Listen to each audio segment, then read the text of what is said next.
ഏതെങ്കിലും ബിദ്അത്തുകാർക്ക് സപ്പോർട്ട് ചെയ്ത് ഓനോട് ചിരിച്ച് പാസാക്കി കൊടുക്കരുത്. സുബ്ഹാനല്ലാഹ്, ബിദ്അത്തുകാരോടുള്ള സാമീപ്യത്തിൽ നന്നായി ശ്രദ്ധിക്കണം. ഈമാനിനോട് ചേരാത്തതാണ് ബിദ്അത്ത്. ബിദ്അത്തിൽ നല്ല ടൈയപ്പാണ്, നല്ല യോജിപ്പാണ്, നല്ല ഒപ്പമാണ്, നല്ല സുഹൃത്താണ്, നല്ല സ്നേഹമാണെങ്കിൽ എത്ര ഹദീസുണ്ട്.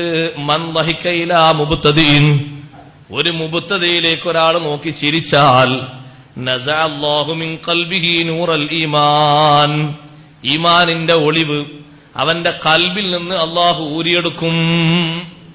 പിന്നെ അവിടെ ഈമാന്. മൻ വഖറ സ്വാഹിബ ബിദ്അത്തിൻ, ബിദ്അത്തുകാരനെ ആദരിച്ചാൽ, അവന് റെസ്പെക്ട് കൊടുത്താൽ, ഫഖദ് അആന അലാ ഹദ്മിൽ ഇസ്ലാം, ഇസ്ലാമിനെ പൊളിക്കുന്നതിൽ അവൻ സഹായിച്ചു.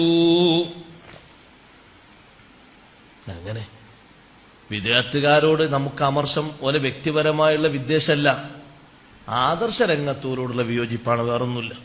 അതുകൊണ്ട് വ്യക്തിപരമായിട്ട് ഓലെ തെറി പറയാനോ ഓലെ ശകാരിക്കാനോ മാനഹാനി വരുത്താനോ അതൊന്നും പാടില്ല. വിഷയങ്ങൾ ഉപദേശിച്ചു കൊടുക്ക്, കാര്യങ്ങൾ പറഞ്ഞു കൊടുത്ത് മനസ്സിലാക്കി കൊടുക്കുക. ചീത്ത വിളിക്കാൻ പാടില്ല, മനുഷ്യന് പാലിക്കേണ്ട ധർമ്മം പാലിക്കണം. പക്ഷെ ഖൽബിൽ അവരോട് ഹുബ്ബ് അത് പാടില്ല. അതുപോലെ മഹാന്മാര് പറഞ്ഞു, അപ്പൊ ഒരു നാട്ടിൽ കച്ചവടക്കാരനായിട്ടൊരു വിദ്യാർത്ഥിക്കാരനുള്ളെങ്കിൽ അത് മുആമലത്തിന് വേണ്ടി, ഇടപാട് നടത്താൻ വേണ്ടി ജായിസാകും, അല്ലാതെ ജീവിക്കണ്ടേ. എന്നാലും നീ ആ കൊടുക്കുന്ന ബഹുമാനല്ലേ സലാമ്, അതോന് കൊടുക്കാൻ പാടില്ല. നീ കൊടുക്കുന്നൊരു ബഹുമാനല്ലേ പ്രാർത്ഥന, അതോന് കൊടുക്കാൻ പാടില്ല. നീ കൊടുക്കുന്ന ബഹുമാനല്ലേ രോഗം സന്ദർശിക്കല്, അതോന് കൊടുക്കാൻ പാടില്ല. നീ കൊടുക്കുന്ന വലിയ ബഹുമാനല്ലേ മരിച്ചാൽ ഓന് നിസ്കരിക്കല്, അത് കൊടുക്കാൻ പാടില്ല. ഇതൊക്കെ ഈമാന്റെ ഭാഗമാണ്. ഇപ്പൊ എന്താ പറയുക ആൾക്കാർ ലെവല്, അതിനൊന്നും കുഴപ്പമില്ല. ഞാൻ വെറുതെ പറയല്ല, നമ്മളൊക്കെ അങ്ങനെ ഹാ ഹാ എന്ന് പറഞ്ഞാൽ പോരാ. ഇതിനൊന്നും അത്ര വലിയ പ്രശ്നമൊന്നുമില്ല, അതിനൊന്നും അത്ര വലിയ കുഴപ്പമൊന്നുമില്ല, അതൊന്നും ഇല്ലാതെ അവിടെ ജീവിക്കാൻ കഴിയൂല. ഈ നിലപാടാണെങ്കിലേ ഇല്ലല്ലദീന ആമനു എന്നുള്ളടത്തേക്ക് തന്നെ എത്തൂല, ബാക്കി പിന്നല്ലേ. ഈമാനിൽ നല്ല ഉറച്ച നിലപാട് വേണം. ആ നിലപാടിന് മാറ്റമുണ്ടാകാൻ പാടില്ല. ബിദ്അത്തുകാരുടെ അതേ ഹുക്മ് തന്നെയാണ് ഫാസിഖീങ്ങൾക്കുമുള്ളത്. അതും നമ്മൾ മനസ്സിലാക്കാതെ പോകരുത്. ആരാണ് ഫാസിഖ്? മനിർതകബ ദംബൻ അളീമൻ വലം യതുബ് മിൻഹു, വൻ കുറ്റം ചെയ്തിട്ട് തൗബ ചെയ്തിട്ടില്ല.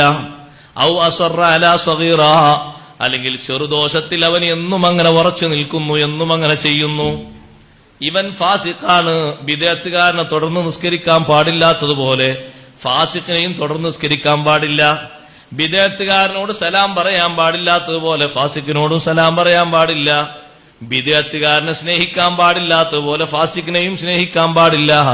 ബിദ്അത്തുകാരൻ സാക്ഷി നിർത്തിയാൽ മതിയാകാത്തതുപോലെ ഫാസിഖും സാക്ഷി നിന്നാൽ മതിയാകൂല. അത് നിക്കാഹിനാകട്ടെ, കല്യാണത്തിനാകട്ടെ, നിന്റെ ഒരു പ്രശ്നത്തിനാകട്ടെ, ഷാഹിദായിട്ട് ഓനെ പറ്റൂല. കാരണം ഓന് ഫാസിഖാണ്, ഓന് അദിലില്ല.